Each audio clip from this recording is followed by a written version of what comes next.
What's up, Guardians? Profane here. Thanks for checking out the video. It's about time that we have a serious talk about the Xenophage heavy machine gun and why you really need to start using this incredible exotic. For a long time now, the Xenophage has primarily been looked at as an invader's weapon in Gambit, but this exotic is capable of so much more. This heavy machine gun comes with the Cryotoxin round's intrinsic trait, which turns each bullet into an explosive round that packs quite a punch. The Xenophage also comes with rangefinder, which gives this weapon a remarkable boost to its range that's allowed for this to be such a dominating force in a skilled invader's hands. These explosive rounds do prevent the Xenophage from landing precision hits, but between the impact and explosive damage that each round deals, this exotic is capable of putting up some top-tier damage that rivals that of even the Thunderlord. The Xenophage is a 120 RPM machine gun, so it fires at a much slower rate than most other machine guns do. So to maximize on its rate of fire and its damage potential, you'll want to hold down the trigger button during any damage phase. The Xenophage also has a much smaller magazine than other machine guns, only able to reach 34 rounds in total with the use of 3 reserve mods. But each of these bullets are much more valuable and much more powerful than those found in other machine guns. As is the case with any exotic heavy weapon, ammo economy is always going to become a concern, which is why utilizing heavy ammo finder, scavenger, and scout mods will be really beneficial. And if you have the ability, a warlock with the Cenotaph exotic helmet will really help generate extra special and heavy ammo. The one big edge that the Xenophage has right now over many other heavy machine guns, including the Thunderlord, is that it's able to benefit from the addition of a few different seasonal artifact mods that really amplify the performance of any solar weapon and any solar subclass. We have Flint Striker, so when we have rapid precision hits or final blows with any solar weapon, we're going to get Radiance. And while we have Radiance active, all of our weapons, including the Xenophage, will deal 20% additional damage, which will stack on top of any weapon surges that we have active. Another benefit of having Radiance is that while it's active, the Xenophage will be able to pierce barrier champion shields, which will really come in handy when hitting up legendary and master law sectors. With the use of Kindling Trigger, whenever we are radiant, the Xenophage and any other solar weapon will apply Scorch to any unscorched enemy, which makes those explosive rounds even more deadly. When using the Xenophage on a solar subclass, which is where I find it to be the most successful, we can also take advantage of the Revitalizing Blast mod. So whenever we strike a champion or a boss with a solar ability, that enemy will become weakened, allowing us to deal an extra 15% damage for 6 seconds.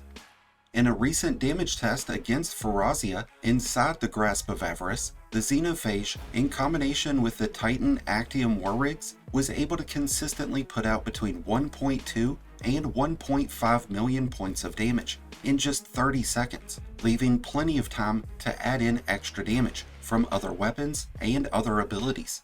And when used against other dungeon and other raid bosses, the Xenophage goes absolutely bonkers.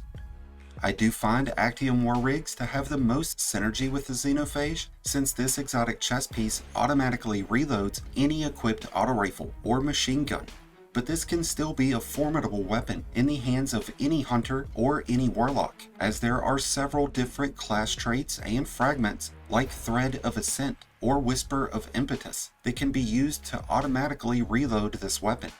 Warlocks also have the option of the Transverse of Steps or the Luna factions to enhance that reload speed, and hunters have the Speed Loaders, the Radiant Dance Machines, plus the ability to dodge.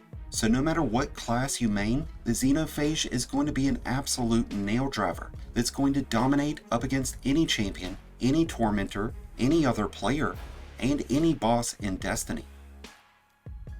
Now, to those who don't already have the Xenophage, this exotic is earned through the exotic quest titled The Journey, which is available in the Shadowkeep expansion. And to begin this quest, you'll need to head to the Sorrow's Harbor, which is on the moon.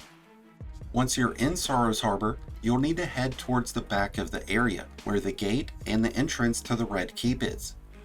You'll need to follow through the narrow corridor that's on the left side of the room and take your first right, which will lead you into an opening with 4 different statues. You'll have to interact with these statues in a precise order to activate a hidden chest, which will contain the journey quest. The goal is to light each statue, starting with the one that prompts to emerge from the dark, and then working counterclockwise to activate the others. If for any reason you don't get the journey quest added into your quest log after opening the chest, then be sure to check the quest kiosk at the tower. Once you have the journey quest, the first step, called Emergence, will send you to the Anchor of Light, where you'll need to activate a series of lanterns.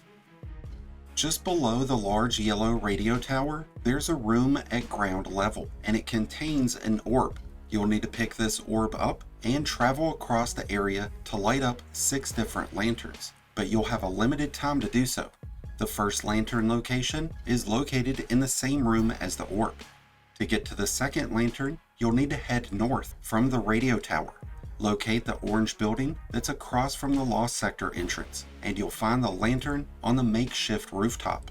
The next lantern will be just to your south, inside the single-story yellow building.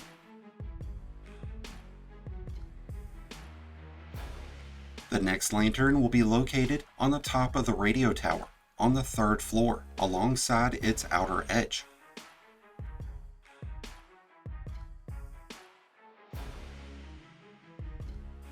When you drop down from the radio tower, look north, where you'll see a few more yellow buildings, with one of them having a short ramp leading up to its rooftop. You'll find the last lantern on top of the large saucer facility that's in the center of the area. After you've activated all 6 lanterns, you'll get the next step of the quest, which is titled Pathfinder. This will have you enter into 4 different lost sectors to locate panels of Hive runes. These rune puzzles will be located at the end of the K1 Communion, the K1 Logistics, K1 Revelations, and K1 Crew Quarters. You'll have to align each of these runes into a specific pattern to unlock its corresponding chest. There is a reset button to these panels, but each time you shoot one of the runes around it will change as well. Each time you complete one of the rune puzzles, you will receive a path fragment, and once you've completed all 4 of the puzzles, you'll receive the next step in the quest, titled the Path Uncovered.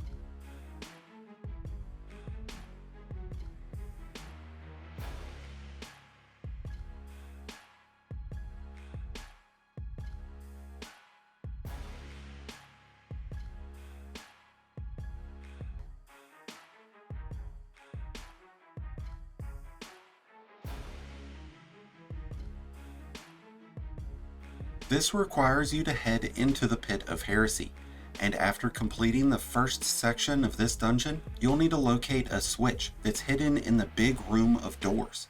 To the top left, there's a doorway with a switch that prompts you to reveal the path end. Doing so will complete this quest step, and it'll give you the next step called Discovery. But as you're making your way up or down, watch out for all the other doors, as each of those have pistons inside that's going to launch you to your doom. The next step of the quest, called Discovery, will send you deeper into the dungeon, requiring you to retrieve another orb of light and use it to activate lanterns so that you can gain access to the secret dungeon boss that will reward you with the Xenophage. When you drop down into the ogre area, head to the far left, where you'll find a pathway running along the edge, and underneath this walkway, you'll find a floor pad to activate, which will bring up a series of floating platforms. At the end, the Orb of Light. Now, as you're making your way out here, just watch out, because one of the ogres is prone to coming through this area, and if you're picking up that orb and moving along, he's certain to aggro to you. After you've retrieved the orb, you'll need to head to the opposite side of the map, where you'll find a doorway with an unlit lantern. When you get close to the lantern, you'll be prompted to dunk the orb, and once dunked, the doorway will open up, leading you into the secret boss encounter, which is against Vulmar the Tempted. To damage this boss, you must first take down its shield by collecting the orb that spawns in the center of the room, and then dunking it into a corresponding depository. When the encounter begins, you'll get a flavor text on the left of your screen, and it'll say Thunderous, Abyss, Fiery, or Neutral. This means that those energy types will be able to damage the boss's shield after you've dunked the orb into the right location. Each of these buffs has a corresponding symbol that's located on the depositories, and once you dunk into the right one, you'll have a brief window of opportunity to damage the boss, but only with that specific energy type. After that time has passed, a new buff will be prompted, and you'll have to rinse and repeat the process over again until the boss has been defeated. To make this whole process a lot easier, I really recommend using weapons like the Hard Light or the Borealis, which switch between Solar, Arc, and Void. And when collecting the orb, you can pick it up from beneath the platform, which will be much safer than trying to get it from up top. After you have defeated the boss, the Xenophage will automatically be rewarded to you, and the journey quest will be completed, and you will have one of the most powerful and dominating heavy machine guns in Destiny.